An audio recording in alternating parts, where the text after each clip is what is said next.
Have you ever had that feeling? You're sitting there, you've been studying for hours, staring at the same page, and you just know that none of it is actually sticking. It feels like you're pouring all this time and energy in, and your brain's just not holding on to it. It's so frustrating. But I need you to hear me on this. And I mean, really hear me. If that feeling is familiar, this is the most important thing you're going to hear today. The problem isn't you. You are not bad at studying. You are not stupid. Just take a second and let that sink in. Because today, we're going to talk about how to completely reframe this whole experience. We're going to learn how to learn effectively. And that means changing the method, not trying to change who you are. So let's talk about that frustration, that feeling of hitting a wall over and over again. It's so common, but where does it actually come from?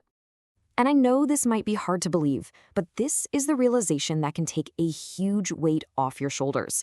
The problem was never your intelligence. It was never your effort. It was the system, the methods we were all taught in school, like rereading our notes or highlighting everything.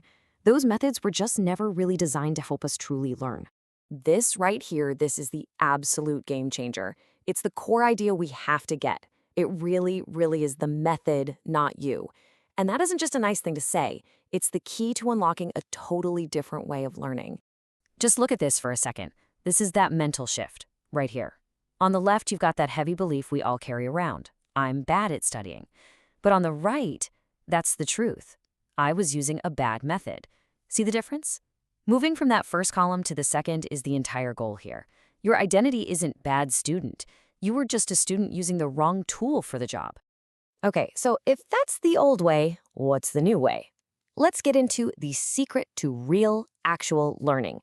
And don't worry, it's way more intuitive than you think. It all starts with this question. Why does those things we all do, rereading, highlighting, why do they feel so useless in the end? I mean, think about it. It's because they are. They give you this false sense of knowing the material just because it looks familiar. But familiarity isn't the same as understanding.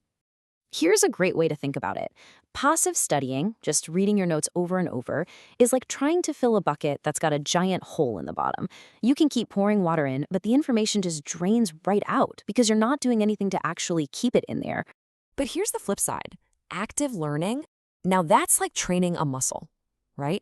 Your brain doesn't get stronger from watching somebody else lift weights. It gets stronger when it has to do the work itself, when it has to pull the information out, not just passively look at it.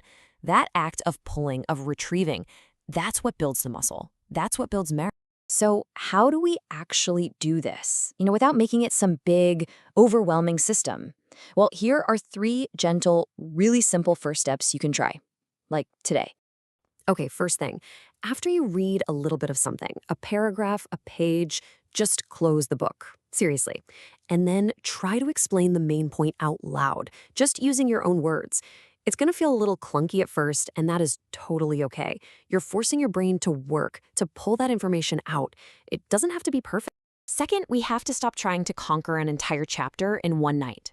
I know it's tempting, but instead, just study in short, focused bursts. Maybe your only goal for one session is to truly understand one single concept. That's it. Getting clarity on one idea is so much better than just skimming 20 pages. And number 3, gently quiz yourself. As you're learning something new, just stop and think, okay, if I was the teacher, what question would I ask about this? You can even jot it down. This simple act of creating a question forces your brain to engage on a way deeper level. The learning happens when you're thinking. So what happens when you start to make these small shifts? Your whole relationship with learning is going to start to change. Let's talk about what that future can feel like. And this is what it's all for. Slowly but surely, that heavy, dreadful feeling is going to start to get replaced with a feeling of clarity. It's like a fog is lifting, and as you start proving to yourself over and over that you can understand things and you can remember them, your confidence just naturally starts to build. This is probably the most important message in all of this. This isn't about becoming a different person. It's not about wishing you were smarter. It's just about realizing you were using a broken tool, and now you're just swapping it out for one that actually works. I mean, think about it. You looked for this information. You're here right now because you want to learn. You want to get better. You've already done the first, hardest step. That drive, that curiosity, that is all the proof you will ever need that you are more than capable. So let's just end on that. It's the simple truth. Trust yourself, trust this new process, and just know that with the right method, you can do this. You are already capable.